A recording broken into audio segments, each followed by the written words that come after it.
पुणे जिल्हा शिक्षण मंडळाने बेकायदेशीरपणे विद्यार्थ्यांकडून फी घेतल्याचा गंभीर आरोप राष्ट्रवादी शरदचंद्र पवार पक्षाचे प्रवक्ते विकास लवांडे यांनी केला। विद्यार्थ्यांकडून फी घेतलेल्या प्रकरणाच्या चौकशीची मागणी देखील त्यांनी केलेली आहे।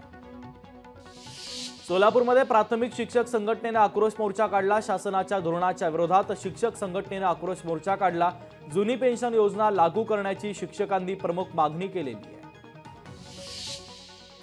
राज्यातील प्राथमिक शिक्षकांनी आज दिवसभराची सामुदायिक सुट्टी घेऊन आंदोलन केल्यानं त्याचा फटका शिक्षण व्यवस्थेला बसला। रायगड जिल्ह्यातील 104 शाळा दिवसभर बंद होत्या। लातूर जिल्ह्यामध्ये परतीच्या पावसाचा कहर सुरू आहे। हजारो हेक्टरवरील सोयाबीन पिकांचं नुकसान झालं। अनेक शेतकऱ्यांचं सोयाबीन पावसामुळे वाहून गेलंय। याबाबत तात्काळ पंचनामे करून मदत करण्याची शेतकऱ्यांची मागणी आहे। अक्षय शिंदेचं बदलापुरातील घर महिनाभरानंतर उघडलं। अक्षयच्या अंत्यदर्शनासाठी घरी नातेवाईकांनी गर्दी केली, तर बदलापुरातील अत्याचाराच्या घटनेपासून हे घर बंद होतं। डीबीडीसीच्या निधीवरून सुप्रिया सुळे यांनी सरकारवर हल्लाबोल केला। आम्ही निधी मागितला की त्यावर फुली मारली जाते। जनतेच्या कामासाठी निधी मागतोय, स्वतःसाठी नाही। तसंच महाविकास आघाडीच्या काळात सर्वांना निधी दिला जायचा, असा हल्लाबोल सुप्रिया सुळे यांनी सरकारवर केलेला आहे। पुण्यामध्ये पुन्हा एकदा वाहनांची तोडफोड करण्यात आली। सुतार दर्यामध्ये अज्ञातांनी वाहनांची तोडफोड केली, तर कोथरूड भागातील राजमाता जिजाऊ नगर मध्ये देखील वाहनांची तोडफोड करण्यात आलेली आहे। धुळ्यात आरक्षणासाठी मराठा समाज आक्रमक झाला। धुळ्यातील मुंबई आग्रा महामार्गावरील नालंदा हॉटेलच्या जवळ रास्ता रोको आंदोलन करण्यात आलं। यावेळी सरकारच्या विरोधात जोरदार घोषणाबाजी करण्यात आलेली आहे। राष्ट्रवादी शरदचंद्र पवार पक्षाने पुण्यातील 4 विधानसभा मतदारसंघांवर दावा ठोकलाय। हडपसर, वडगाव शेरी, पर्वती आणि खडकवासला मतदारसंघांवर दावा करण्यात आला। पुण्यातील जागा वाटपावरून महाविकास आघाडीमध्ये वाद निर्माण झालाय।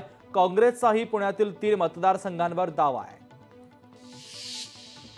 मराठा आरक्षणावरून फडणवीसांनी ठाकरे आणि पवार यांच्यावर हल्लाबोल केला। ओबीसी मधून आरक्षणासंदर्भात जरांगे पाटलांनी ठाकरे आणि पवारांकडून लिहून घ्यावं आणि आरक्षणाच्या निर्णयावर शरद पवारांची सही हवी। शरद पवारांनी आरक्षणाची मागणी कधीच पूर्ण केली नाही, असा हल्लाबोल फडणवीसांनी ठाकरे पवार यांच्यावर केलेला आहे।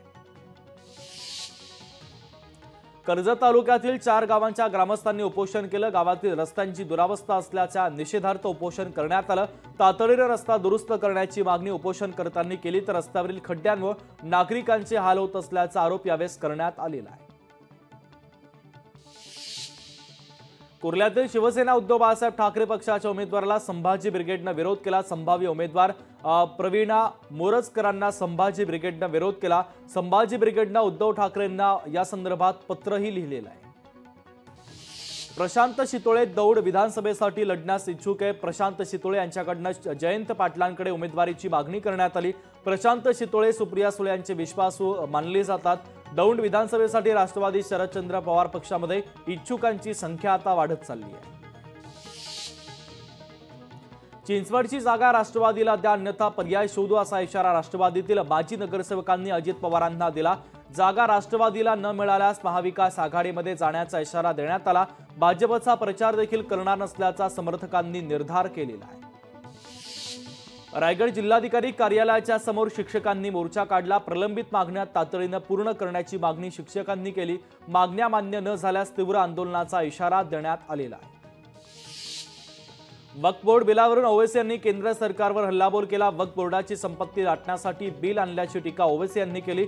तसंच आमच्या संस्था आस्थेमध्ये इतर धार्मिकांचं काय काम, असा सवाल ओवैसी यांनी सरकारला केलेला आहे।